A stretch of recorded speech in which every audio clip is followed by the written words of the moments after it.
नमस्कार दोस्तों, स्वागत है आप सभी के अपने चैनल अंकित जीके जेस में। तो आज हम बात करने वाले क्लास 12 हिस्ट्री के पहला चैप्टर ईटे मन के तथा अस्थियां जिसे हड़प्पा सभ्यता भी कहा जाता है। इस चैप्टर से जो है 60 ऑब्जेक्टिव प्रश्नों को हम छांट के निकाले हैं, जिनमें कि आज हम 10 प्रश्न आपके सामने लेकर आए हैं। तो देखते हैं कितने बच्चे 10 में से 10 सवालों का जवाब दे पाते हैं। तो चलिए बिना देर करते हुए क्वेश्चन को करते हैं शुरू।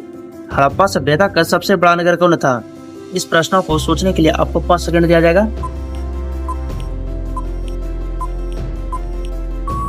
तो यहाँ पर जो आपका राइट आंसर होगा मोहनजोदड़ो, यानी यहाँ पर जो आपका राइट आंसर होगा बी राइट हो जाएगा। तो चलिए देखते हैं अगला प्रश्न। तो अगला प्रश्न है धोलावीरा किस राज्य में स्थित है? तो यहाँ पर आपको सोचने के लिए 5 सेकंड दिया जाता है। तो यहाँ पर जो आपका राइट आंसर होगा गुजरात में। धोलावीरा कहाँ स्थित है? तो यहाँ पर जो आपका राइट आंसर होगा गुजरात में, यानी यहाँ पर जो आपका राइट आंसर होगा बी राइट हो जाएगा।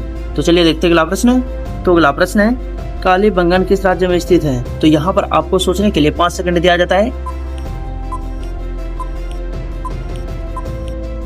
तो यहाँ पर जो आपका राइट आंसर होगा राजस्थान में। कालीबंगन कहाँ स्थित है? तो यहाँ पर जो आपका राइट आंसर होगा राजस्थान, यानी यहाँ पर जो आपका राइट आंसर होगा भी राइट हो जाएगा।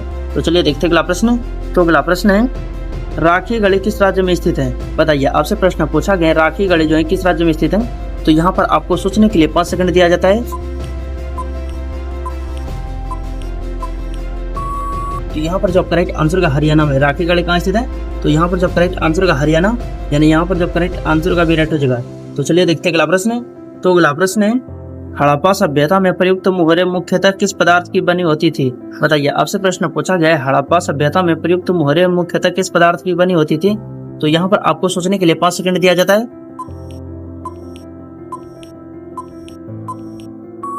तो यहाँ पर जो आपका राइट आंसर का से लकड़ी का, यानी यहाँ पर जो राइट आंसर होगा सी राइट हो जाएगा। तो चलिए देखते हैं अगला प्रश्न। तो अगला प्रश्न है हड़प्पा सभ्यता का प्रमुख बंदरगाह कौन था?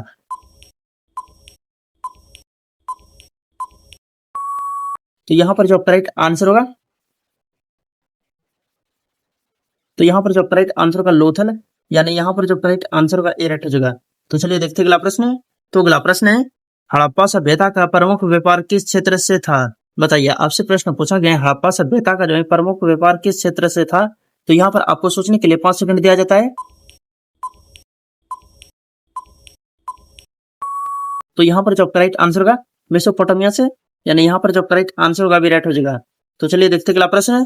तो अगला प्रश्न है हड़प्पा सभ्यता में नगर का ऊंचा भाग क्या कहलाता था?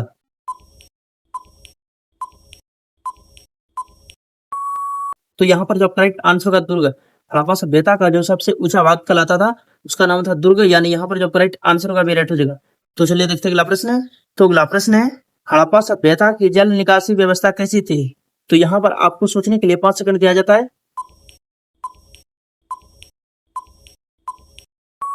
तो यहाँ पर जो राइट आंसर का अत्यंत विकसित था, यानी यहाँ पर जो राइट आंसर का भी राइट हो जाएगा।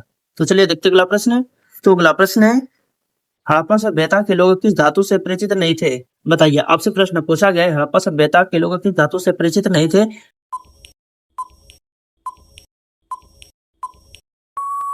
तो यहाँ पर जो राइट आंसर होगा लोहा, यानी यहाँ पर जो राइट आंसर होगा डी राइट हो जाएगा। यदि आप अभी तक हमारे चैनल को सब्सक्राइब नहीं किए तो चैनल को सब्सक्राइब करें, और वीडियो अच्छा लगे तो वीडियो को एक लाइक करके अपने दोस्तों के पास ज्यादा से ज्यादा शेयर करें, ताकि वह भी इस वीडियो से कुछ सीख सके।